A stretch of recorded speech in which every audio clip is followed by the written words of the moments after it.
Hey everyone, this is David Wolinsky back with another interview from the audio archives of Don't Die. This time I'm bringing to you the second half of my conversation with Peter Olafson, who was a writer and critic most active in the 1990s. He and I spoke on January 13th, 2017, and if you'd like to read transcripts of other interviews I've done, please hop on over to knowdon'tdie.com. Otherwise, here and there, you'll see a link to my Patreon, where your support helps me continue my work with this project. Otherwise, thanks for listening, and now, here's Peter Olafson. I am kind of curious, and something I look at with this project is just, what is it you felt when you were working in this space that the audience maybe didn't realize about the work or process that goes into writing about video games or, freelancing in general? Well, I don't think that I don't really. I hate to talk around your question, David, but I don't really. At least no one related to me. People. A lot of in the early days. The days when I was on places like Genie and CompuServe, people were fascinated. They wanted to hear about what I did and how I got to do it. But it wasn't so much understanding or a lack of understanding. It was simply, you have this cool job. How did you get it? They were hoping to follow in your footsteps.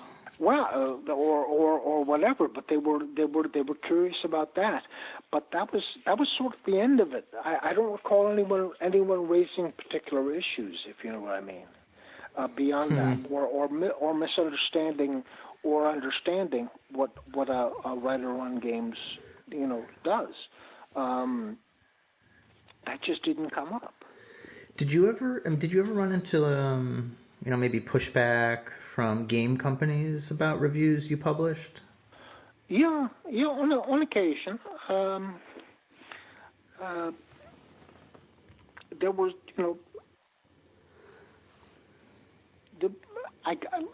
it's difficult to recall a game in particular. Yeah. I do recall that there were occasions where the companies weren't happy with what I had written.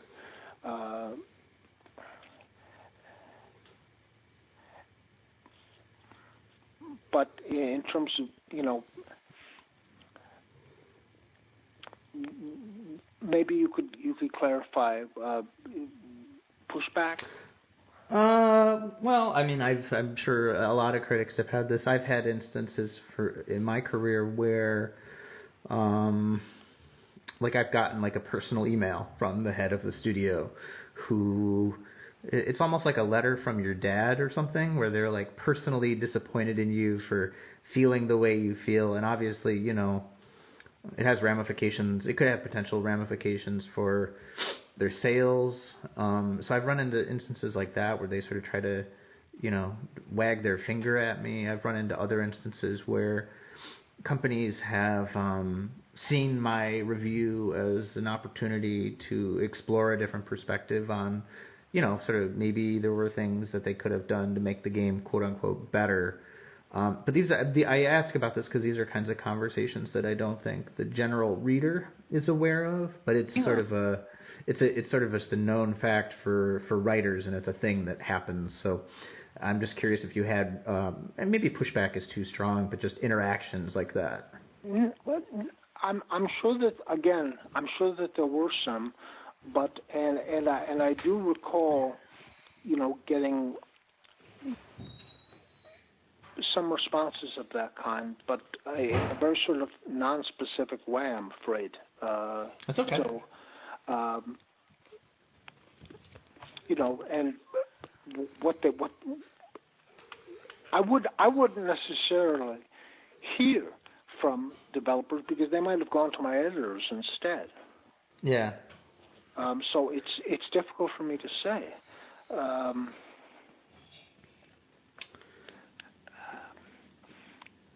Well, let me ask you this. This is also kind of broad, but sort of similarly, with interacting with these companies Please. in a capacity. So you wrote those guides, and I'm curious. I mean, I've never done one of those myself. I'm curious how going through that process, did they affect your view of the industry and how it works at all? Oh, Sort of, I'd be getting that happy kind of to talk access. about that. That's more recent, so I can. Yeah. Where would you like to start? Well, I guess I'm curious what, I guess in a way like a curtain is being lifted when you work more directly with with a game company. Yeah. And you even are collaborating with them. So I mean, what do you feel? I mean, it's such a broad question. What do you feel like you learned? But I mean, what are sort of the first things you noticed that you're learning doing those? Well, for the later guides that I did, the originals were the original. I've got to remember what I did first. The first guide I did was Final Fantasy VI. Right. What better known as Final Fantasy III now, I think. Right. And on that one, I didn't get a great deal of help. I didn't have a walkthrough or, provided by Square. Well, actually, it wasn't. I forget who it was at the time who was making those games. I guess it was Square. It would have been Square, even back then. And they were able to, I think they were able to give me bits and pieces of information where I had questions, but basically the experience was entirely my own. It was, and I think I also had some help on my Thunderscape guide from SSI in the same way. It was only on the third book, which was Morrowind, that I really, sort of had, how to put this, I was able to figure things out myself on that, because those games are constructed with a construction set, and the construction set was available to me. So I was able, to use the construction set to look at the data with which Morrowind and Oblivion were put together. And it takes a little while, but once you understand how the editor works, you can understand how scenarios or missions that have been built with the editor work. Mm-hmm. And as you said, it was something like lifting a curtain, because it was the raw data. I was seeing the raw data for what was being played out on the screen, and that made, to be honest with you, that made it a lot easier, and a lot easier to be, it was a lot easier to be specific when you have access to to so much information. What about with just interactions with people at the game companies? It's a broad question, just about general things you feel you learned, but I know from my experience, and I'm sure you do as well, that game companies are very diplomatic and careful and cautious about what they say publicly, what they comment on publicly. They obviously are very interested in selling games and tend not to talk about much else. So getting insights into the internal characters or their point of view on things. I mean, what sort of things like that did you learn from interacting with these companies in a different way? Well, I was really interacting with the developers rather than the publishers. Yeah. So it was, it was just basically talking to people. It wasn't really, and people are still people, of course. Right. There wasn't really. It wasn't anything that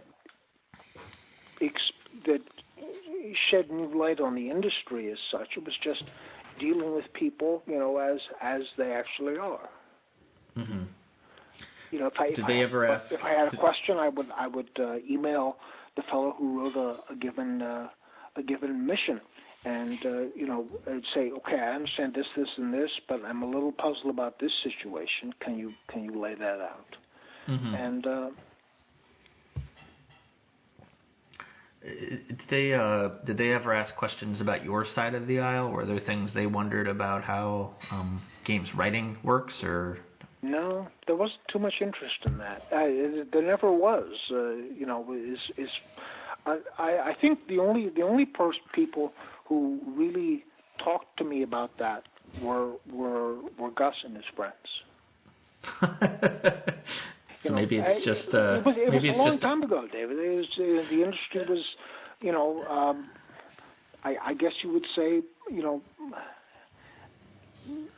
I don't know if it was as sophisticated as it is now. Probably no. Yeah. But there's this has always been a rather solitary line of work, and you don't hear much back. I just as you said earlier, about your comment about sending things off into the abyss. Yeah. That's very much the way it is, and maybe there is more communication between writers on games and the industry and their audience now. Certainly there are a lot of message boards and so on. Mm-hmm. Where people, but it's not something that was to which I was much exposed. I'm sorry. It just no. You don't need to apologize at all. No, because I feel as though I'm that my experience is different than your experience, and that there's just what I was doing for a living was within a different context than it may be now, because I'm gathering that you talk to people about this, or people talk to you about it.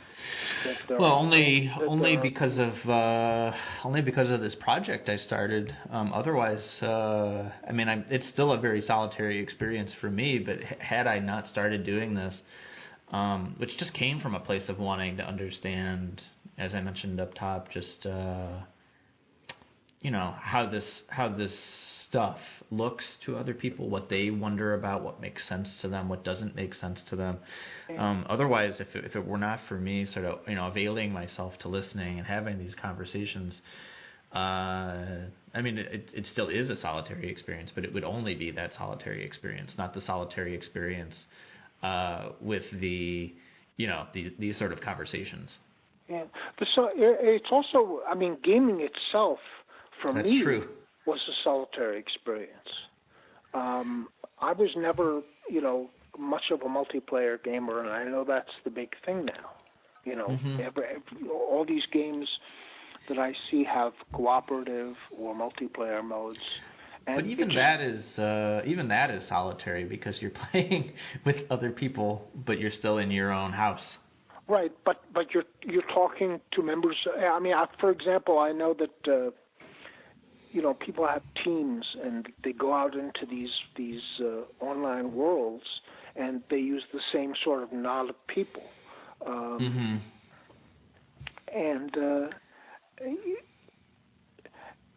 I should really explore, I suppose, why multiplayer never particularly appealed to me. It still does.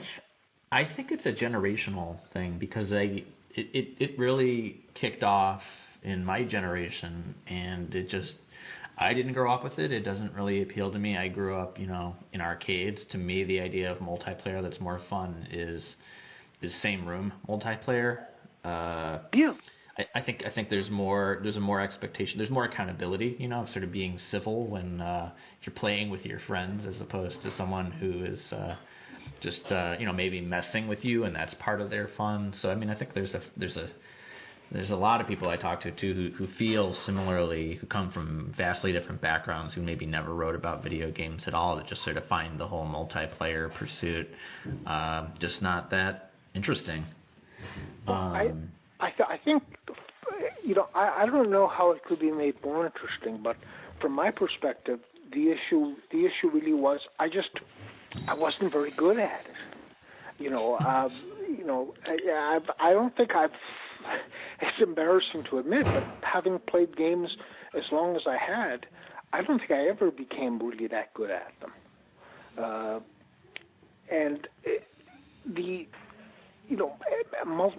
Multiplayer was just when it was expected that you would try out the multiplayer modes of the game so that you could rate it. I think PC games, as I recall, had individual ratings for different things, including multiplayer. And I would. I would try it out, but really, it was an experience in getting creamed. That's another turn off as well. But no, I understand that there are people who are really into it, and I think I played. I can't even remember the game now. I want to say Spec Ops, but that's not. It's not Spec Ops, which is one of the. I'm just, it. I thought.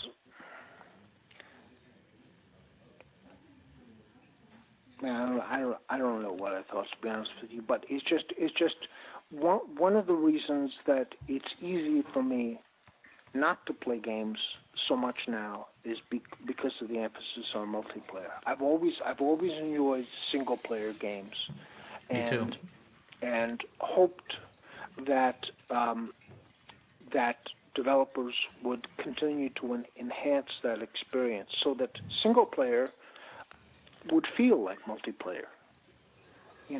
That you'd have, you could have a virtual party of people with you who are interacting with you like real people. Well, this is a semi-related question. You may not have a sense of this, but I spoke with Gus recently, and we talked about this, and I'd be curious to hear your answer.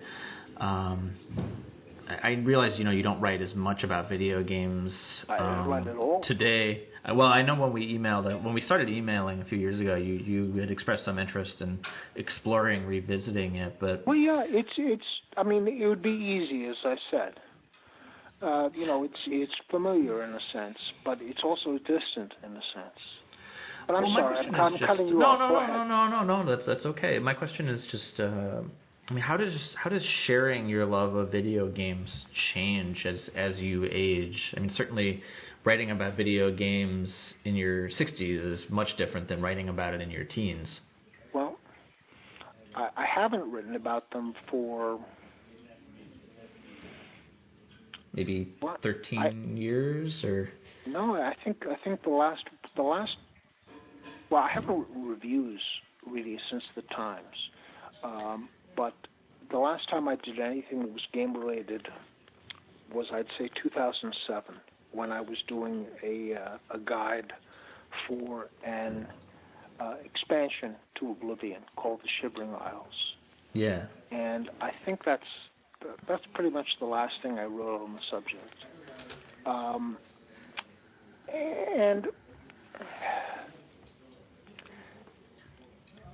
And writing guides is not quite the same as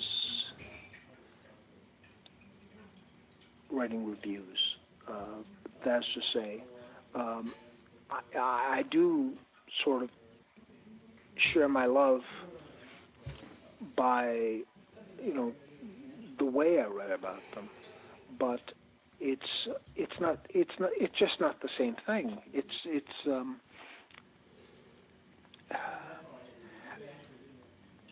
And darn it, it's difficult. It's difficult to recall because it's, as I said, it's been so darn long since the last review. Let's see.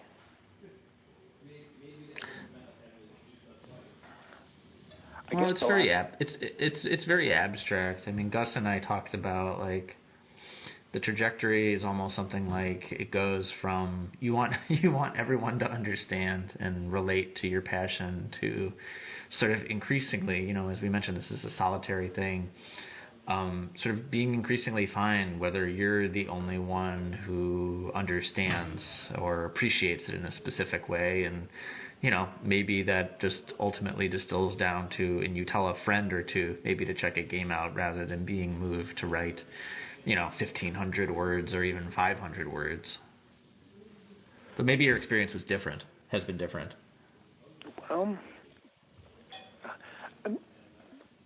Forgive me, David, but could you? I want to answer this properly, but I feel like I'm not quite intuiting the question correctly. Could you sort of give it to me in a nutshell again, so I can? Yeah, it's basically just how does sharing your love of video games change as you age? Well,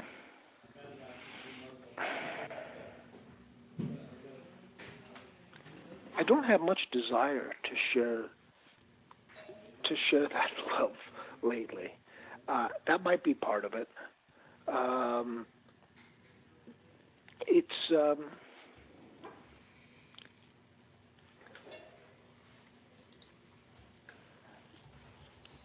no.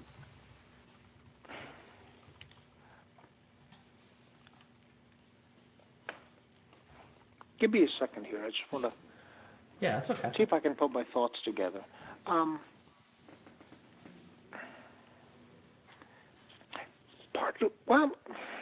Maybe I should clarify.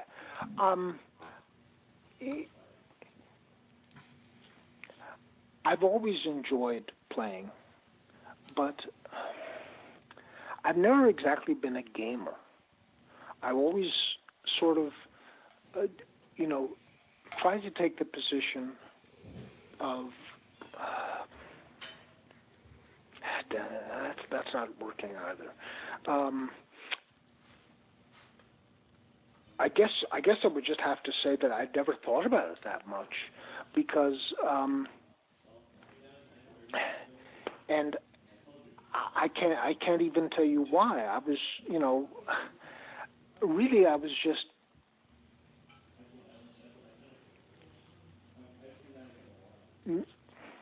how to put this.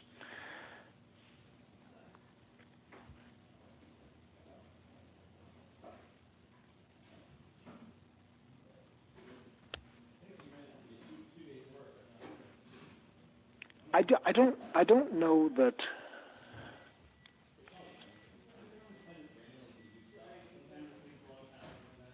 really anything changed. I enjoyed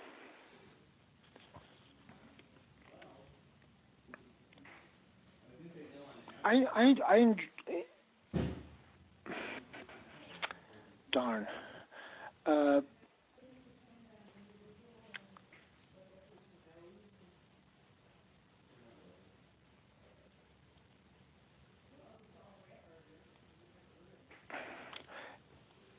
To some extent, the problem here is just that this is now, so, as I've said, this is just so far behind me, or so at such great distance that I'd have to remember,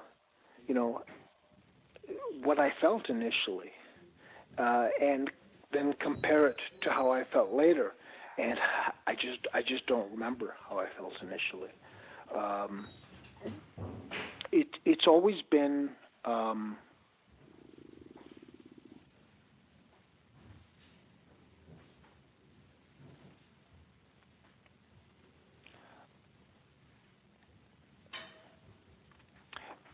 there's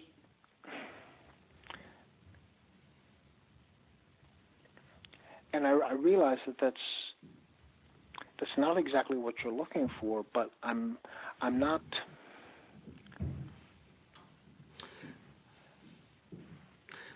Well, if you can't, I mean, I ask only just to. It's No, okay if you no, don't have an answer for it. Yeah, I mean, I understand. The question is fine. It's just I'd like to be able to answer it, and I'm looking in my memory, but I'm not finding anything. This is.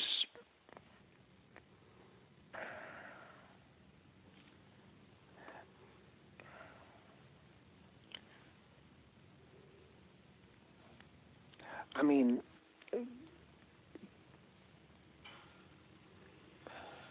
even when I was writing the books, that's it's very different from being a game reviewer.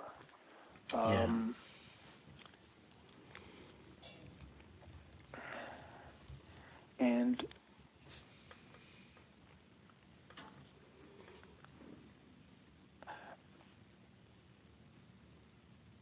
I mean,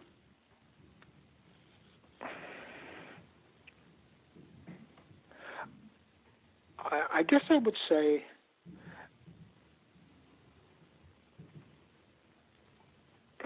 well, no, that's not entirely true either. What I was going to say, David, was that in tune with not really being a gamer, I don't. I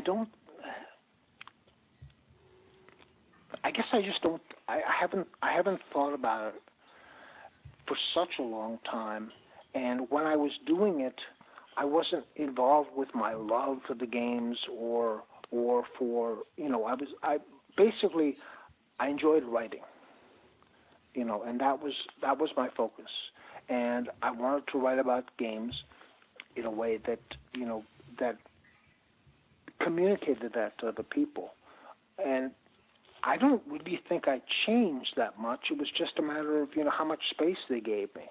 The Times sort of was perfect, the perfect vehicle for what I most enjoyed doing, because they gave me so much space that I really could write about the experience. Earlier on, I didn't have that opportunity so much. Because the standard review was probably 500 words, sometimes even less. But the way I've written about games hasn't really changed. It's been sort of ameliorated by circumstances. Yeah. If there's more room, then I can. But I don't know, David. I feel like I'm not being a very good respondent here. I apologize.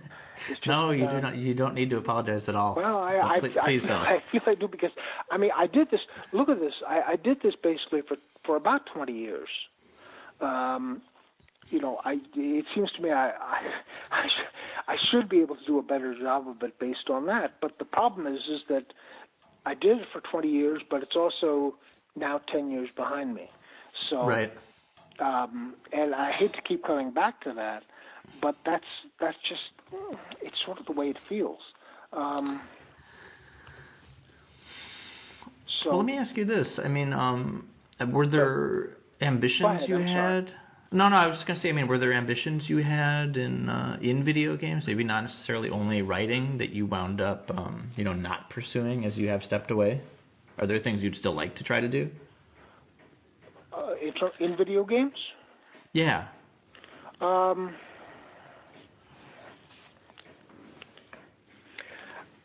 there was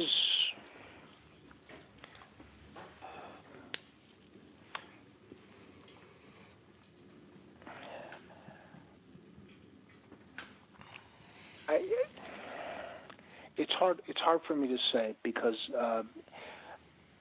I've a couple of times have kicked around the notion of game design, of doing, going to the other side.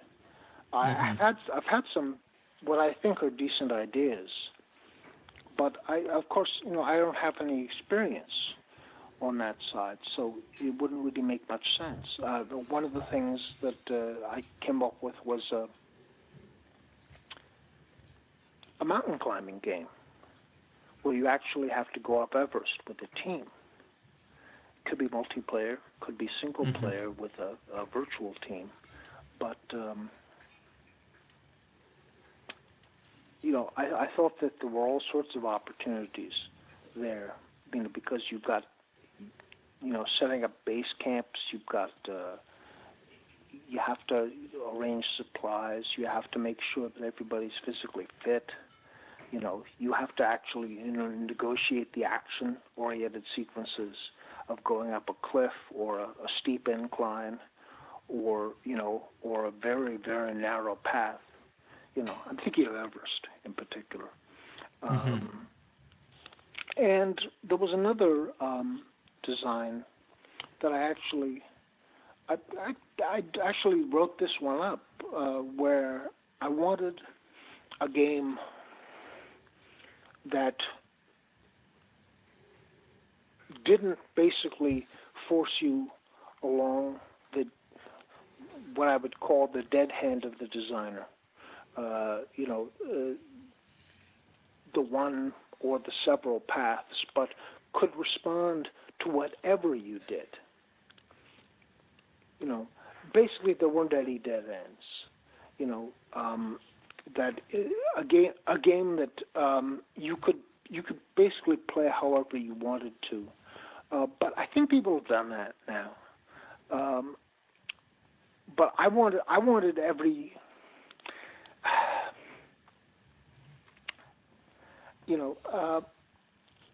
but again, I never had any meaningful experiences as any experience, period, I should say, as a programmer or a designer. So it's nothing anybody would hire me for.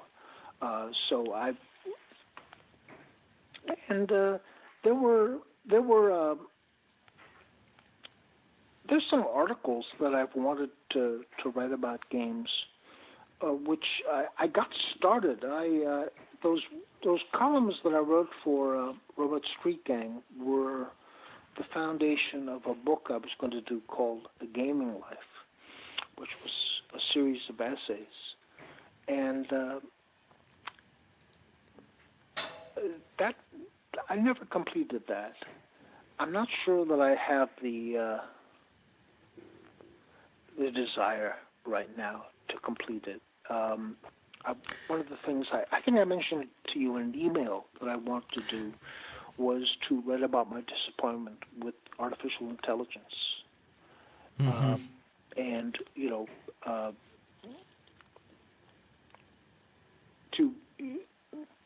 I started writing a piece on a game called, it was the original Far Cry game. Which I think was done by Cryo back in like 2004. And what the AI in that received a lot of praise at the time, as I recall.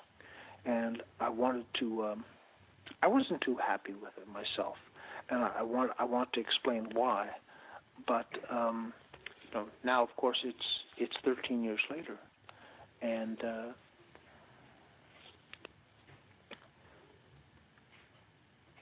there were lots of opportunities, lots of ways that I could have written about stuff in my later years, but and indeed when after after I finished the last of the Oblivion books, I was sort of kicking around for something else to do, because at that time it wasn't one of the things that hasn't been done much is game reference books that recorded the history and, you know, who was involved with this and what was this game like, and, you know, my idea, and this actually dates back to my departure from the Times, was to do a series of reference books, which would be, you know, devoted to different platforms. And I stayed with that for a very, very long time. Indeed, I had a format all set up, and, you know, had acquired, you know, vast number of games for the purpose. But that kind of fell apart. You know, I kept working at it even you know, through my dad's decline. But it was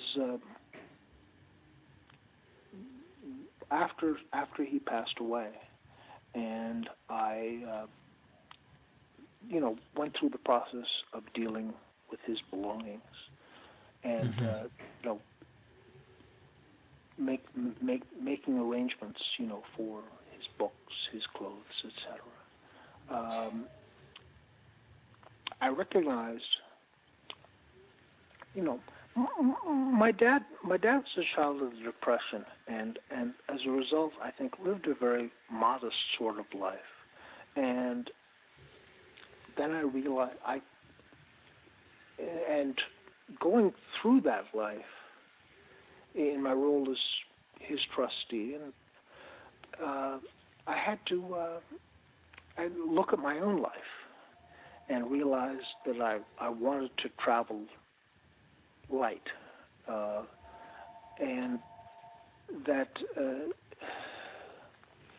I couldn't travel light with, you know, tens of thousands of games. I couldn't you know, I had to be practical, ultimately. Yeah.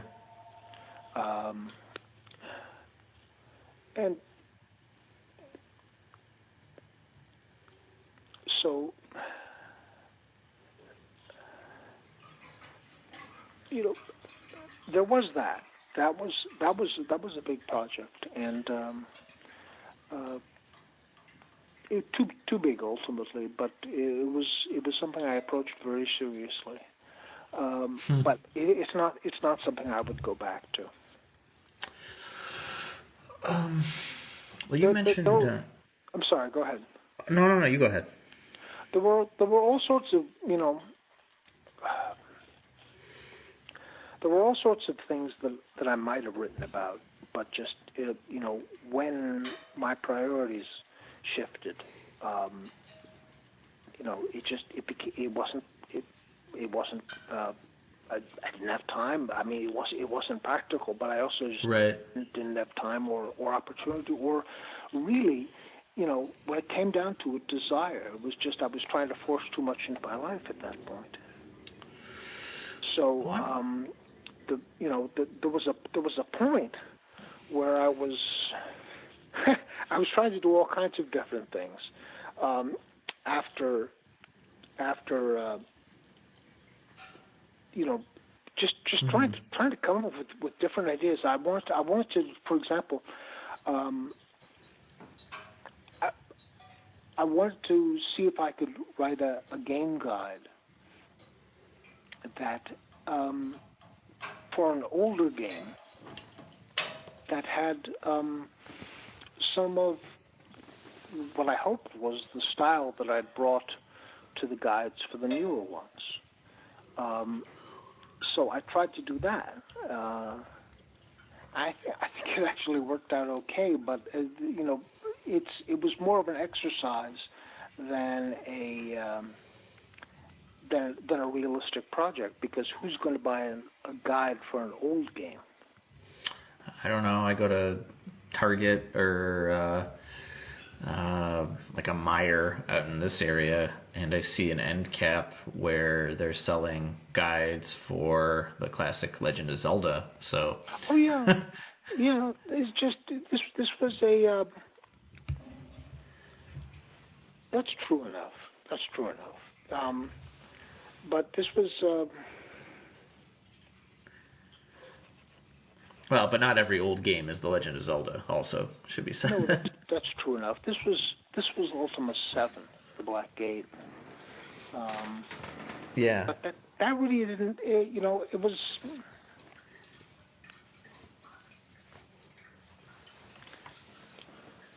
It was a strange time, because I've.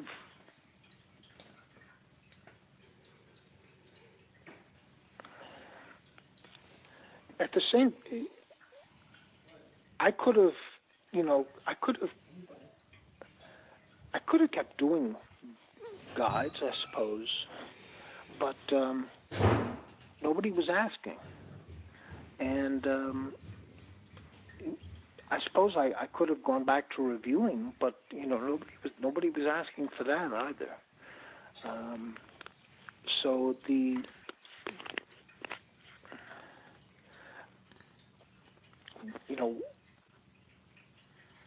what do you do when you seem,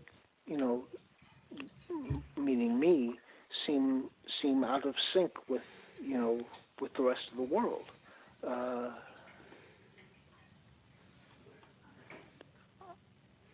I'm not,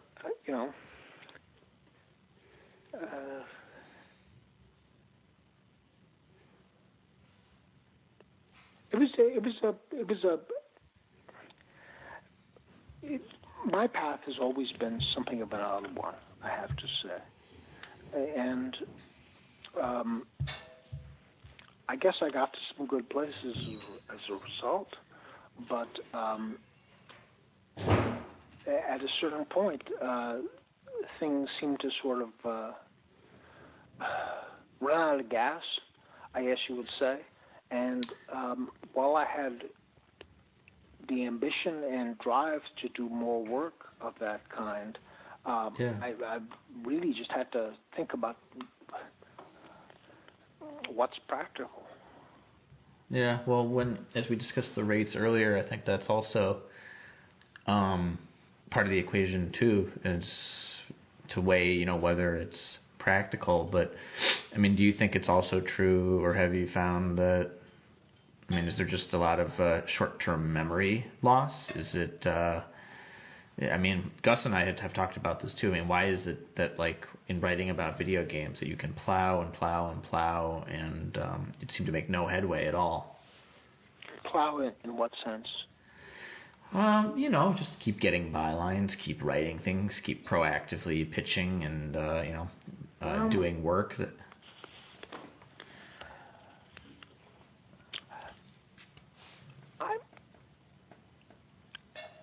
The thing with me was that really I never had to plow.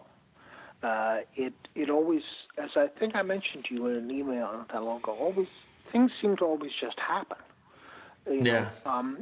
When I needed them to. So, for example, when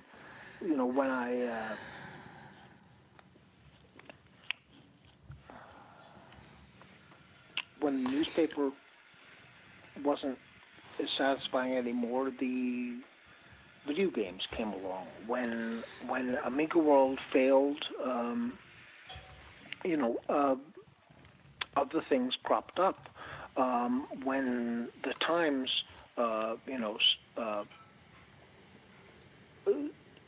let me go. The other books came along, but after the Oblivion guides,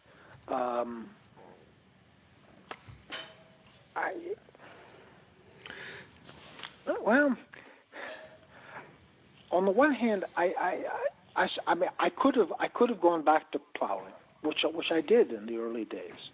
Yeah. But you know, I had fallen out of the habit of plowing. I think I had gotten so used to basically success of some sort that Yeah. I had forgotten to fight. I had lost my way in terms of how to fight for it. And maybe what I needed to do at that point was to go back and fight for it. Well, that was something I wanted to ask about too. Is, I mean, how many success stories of the video game writing world do you feel there are? Oh, I don't know. I really don't know. I can't count myself as one. I think I guess I was successful over a certain period of time, but and I know that there are other people who've done well, though I don't know how well and and whether it's still going on. Yeah. I know Gus, for example, I think is no longer involved in that. No, he's well, I mean, he has a kid now also, but he is pulled away from doing this kind of work as well. Yeah.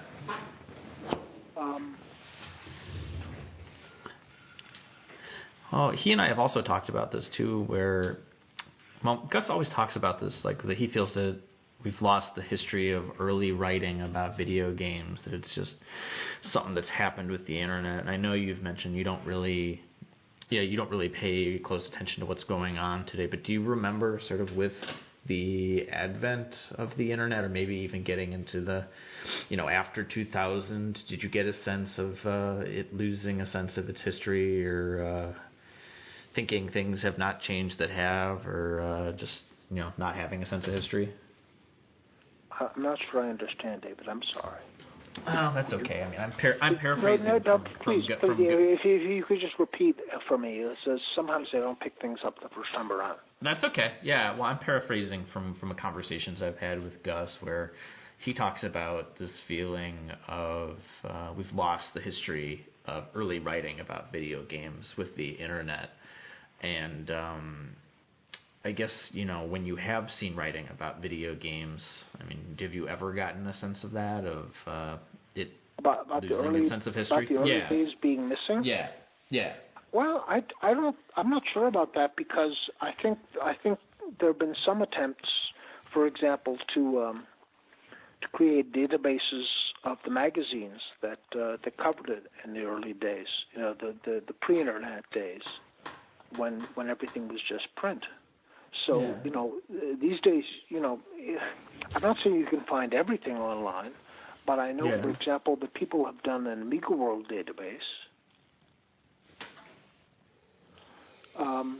But in terms of history, that is, I mean, a database is a database. Perspective is something different, and I don't know whether there is much interest in the early days these days. I mean, that's one of the reasons that I wanted to do those reference books, was because I thought that there was a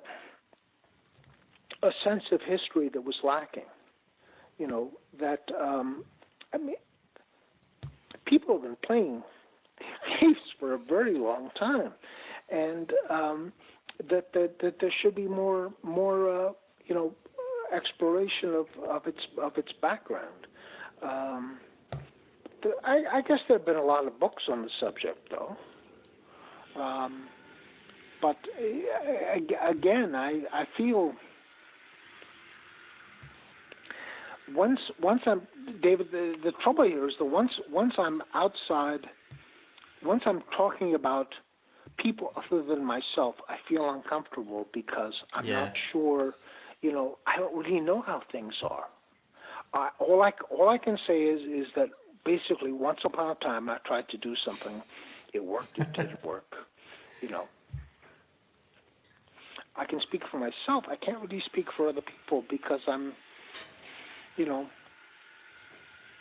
I have to say, generally speaking, I'm kind of disengaged, I guess you would say, and it's not just for games. It's in general. I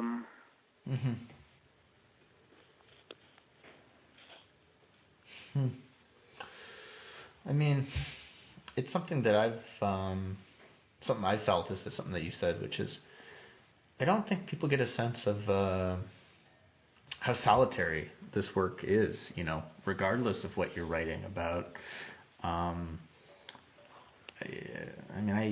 I also had experience in management, and it is true that when you climb to management, you get isolated further from even doing the writing yourself. Yeah. And it was awkward. So, I have just maybe one more question I can ask to wrap things up. But I think that's I don't know if that's a thing that writers find interesting. Sorry? I'm just sort of babbling. I'm losing you a little bit. Oh, are you there? I'm here. Oh, okay. I was just thinking out loud about, you're talking about just this sort of being isolating work, and I know that I find it interesting because I know that I feel like it's rarely discussed. I've been around long enough to, it used to be that you would, you go to an office and you would work and with your other writers, or if you were an editor, work with your writers and the other managing editors. But I feel like that's a thing that just a lot of people coming up now as writers, I don't know if they'll ever get to experience that. I don't know if they'll ever know of it being anything other than just completely isolating. I don't know that I have a question in here. I'm just sort of processing what you said. No, it's a fair point. I had some experience working in an office with other people in the early stages of being news editor at PC Games, but even then. Not for very long, because we had to sell our house in New Jersey, first of all, and so I was, for the longest period, for the last, I think, 5 months of '98, I was working for the magazine as a staff member, but I was working remotely. So even the sense of isolation continued, and I think I was only in the office for not even 2 months before it was announced that the magazine was going away. So I never only that the experience of being in an office, for an extended period of time was really, it only happened when I was in newspapers. It varies for every writer and critic, sort of what they're looking for out of the work. Did you ever feel, I don't know if any single writer ever feels that they make an impact in the space that they're covering, but did you ever feel that you made an impact as a critic, or you changed things, or you helped, a different point of view be possible? The one thing I did that I think made more of an impression on people isn't so much criticism. It was my first game guide, and the circumstances under which it was written. This is difficult to convey, but I've seen some reviews of it on Amazon, which suggests to me that it was very different from the guides that people were accustomed to back then, and they seem to have responded to it personally. That is to say, as though my arm was around their shoulder while they were playing the game. That book, I think, did make a dent. And I'm I'm not. I haven't taken a survey or anything like that, but I've seen enough reviews that express a fondness for it, which surprised me, but pleased me inordinately. But that's and I've seen some comments of that sort about the Morrowind and Oblivion books, but not the same way. I don't, beyond the feedback that I got from the Roberts Free Game people, no, I don't think anybody really brought to my attention any impact that I'd had. Obviously, some people enjoyed Gus and his friends seemed to enjoy the Times column, and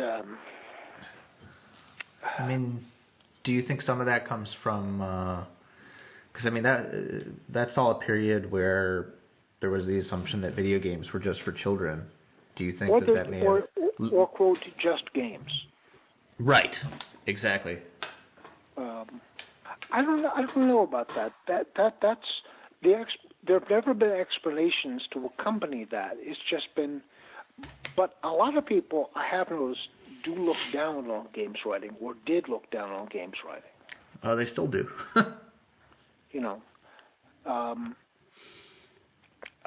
For what reason, I'm not sure. Simply if simply they weren't interested in games, or they lacked experience in games to understand what might make them interesting. But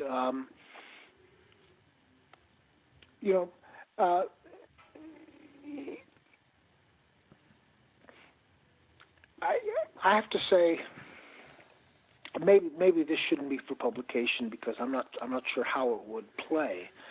Sure. But you don't. I talk about one side of the coin is that you're doing this in isolation.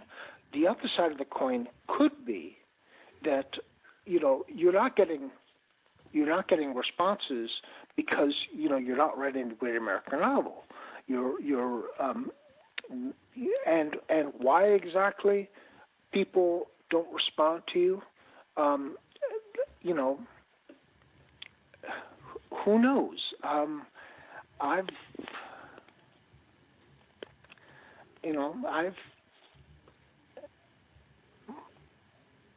But I have run into, people who simply aren't into games and aren't likely, to read, what I was doing. Yeah. That's been sort of a.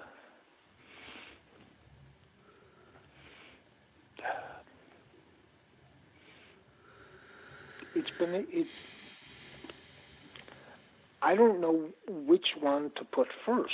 That's to say, whether is this simply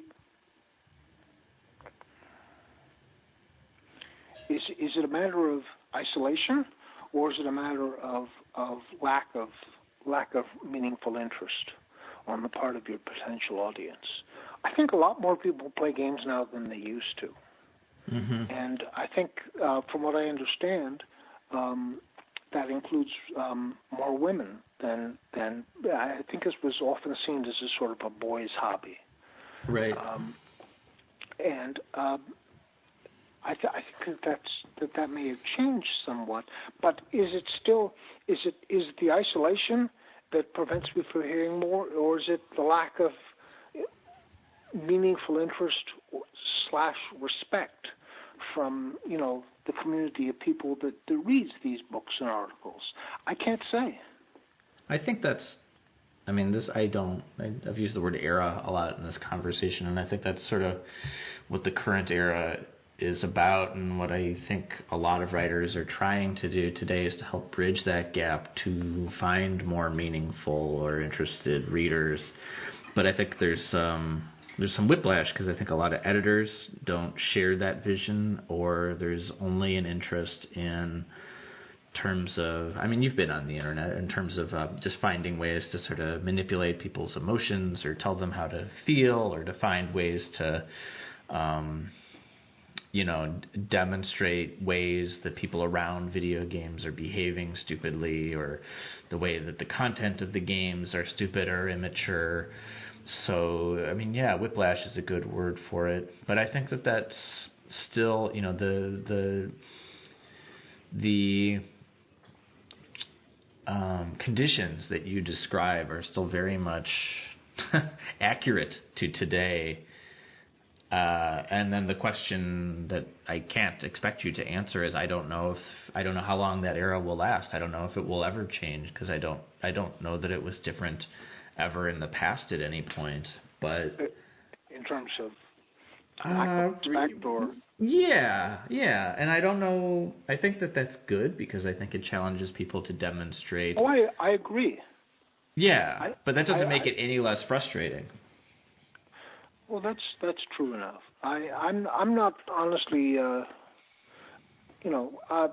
I expect that games will find their way all across, the spectrum, because there are more and more platforms, and I mean, there are more and more different experiences out there.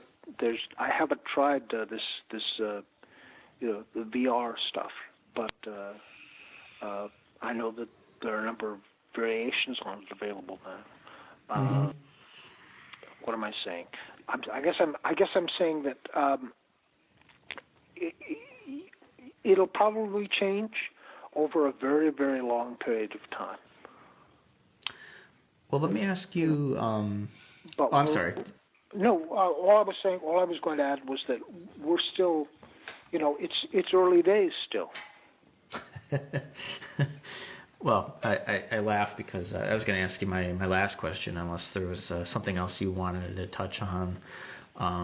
But my last question is, it always sort of stabs at what you just mentioned, which is sort of trying to take stock of things.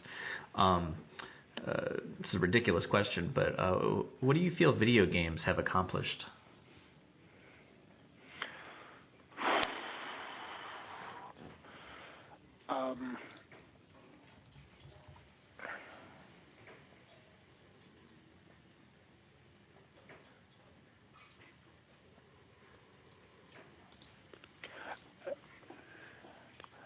That's a question I might want to come back to, because I want to think about it a little bit. But at their best, they're a more immersive form of storytelling,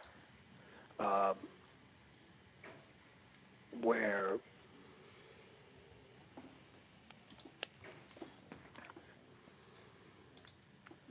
the path that you select is it's. Do you remember those choose your own adventure books? Of course. Well, this is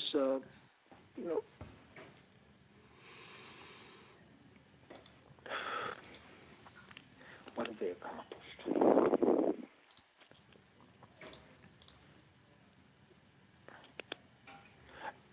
At their best, a very immersive way to tell a story.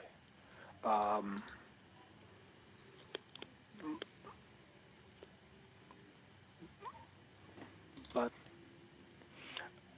I think that I think they could do a lot more.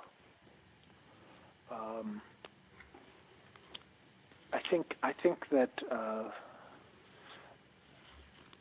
we need to, developers would benefit from paying less attention to graphics and more to radical concepts that advance the whole genre. In particular to things like artificial intelligence. No game experience equipped with a strong AI need ever be the same twice. Let me give you an example.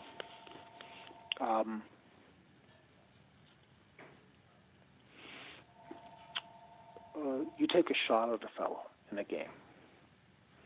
You miss. But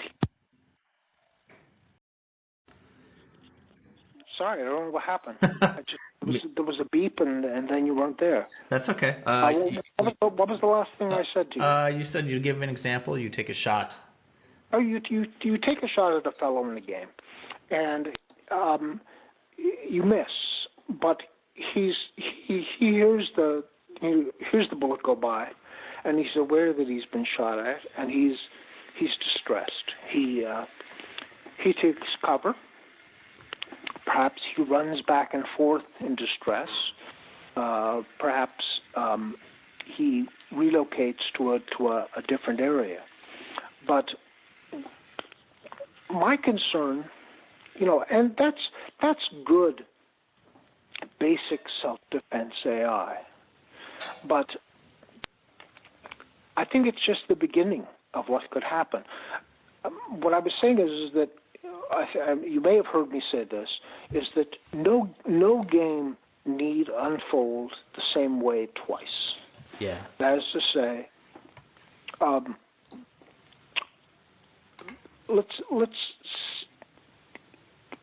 consider a different vision of AI, in which being shot at and having to relocate or even just hide pushes upon the AI, the character who you've shot at, to put them in a different position. Let's suppose that in a campsite, and I'm going back to my memory of Far Cry here. Let's suppose there's a campsite, and there are 5 or 6 people there, and you're good enough to remove a couple of them. Well, what do the remainder do? Well, in all likelihood, they'll take cover, or they'll run around, or they'll move entirely or retreat, or they'll come after you. And that's what happened in Far Cry, and I was just able, basically I induced them into coming after me, and as a result shot them down. What I wanted to see happen was for those survivors to adopt a different set of rules. That is to say, what happens when you have sort of shouldn't the survivors get together and then come up with their own idea on how to deal with me? Shouldn't AI evolve? That is to say, shouldn't every action by the player produce an unpredictable reaction by the survivors? That's just, so you might find them, let's say, finding a way to gang up on me that's new, or retreating to a strong position where basically if you don't kill somebody in a level, you're going to face them again at the end, because and they may have better weapons then, because they retreated to a strong point essentially. I think there's so much that could be done with artificial intelligence that well, let's put it this way: I haven't seen it happen. Doesn't mean it's not happening, but I'm not there anymore. So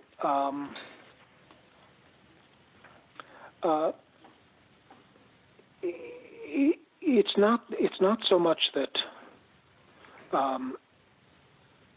Yes, video games can tell an immersive story in a meaningful way, and I've actually I've had some positive experience with that myself. I took a look at the new game from Cyan called Abduction, and it's fun. It's the version I'm playing is a little bugged right now, so I can't make any progress. But what I've played is fun. But I would like to see. You know, I don't know how much better the graphics can get, honestly. But what I would like to see is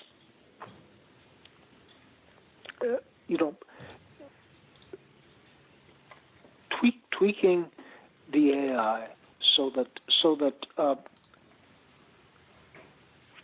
you're not just playing the same game over and over again. Your experience,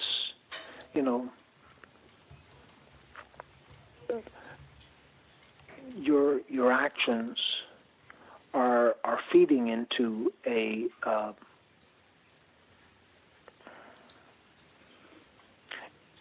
situation where you really can't know what's going to happen next in the game, because I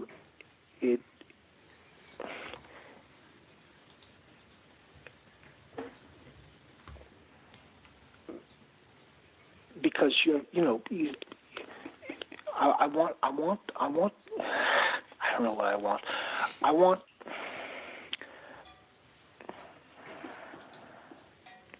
What am I looking for here? I would.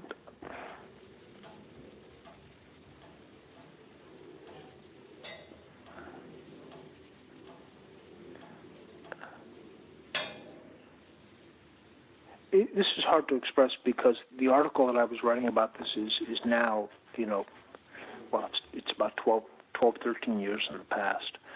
So my memories are all from one particular level that I was going to write about. But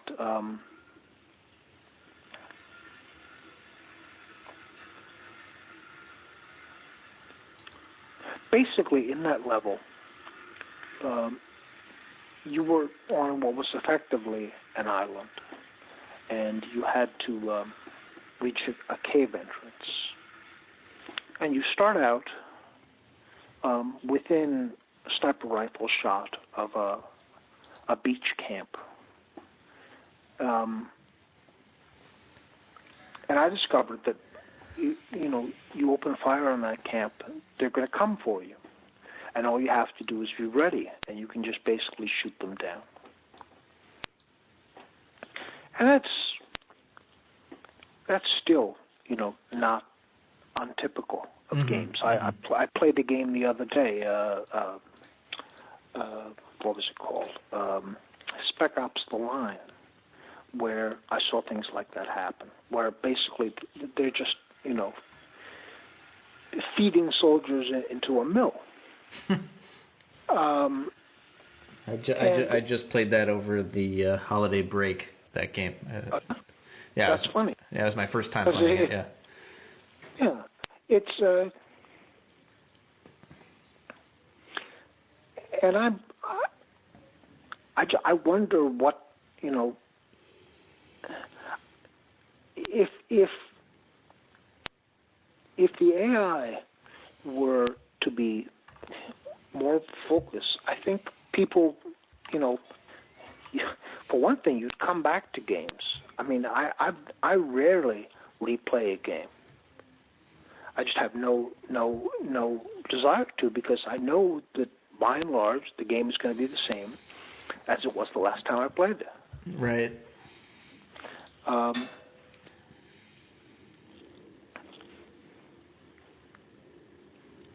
I want that that world to be thinking and inspiring, and its own survival should be as important as my survival is to me. Right. Otherwise, you're just basically, these aren't characters. They aren't people. They're just bodies that are responding to bullets.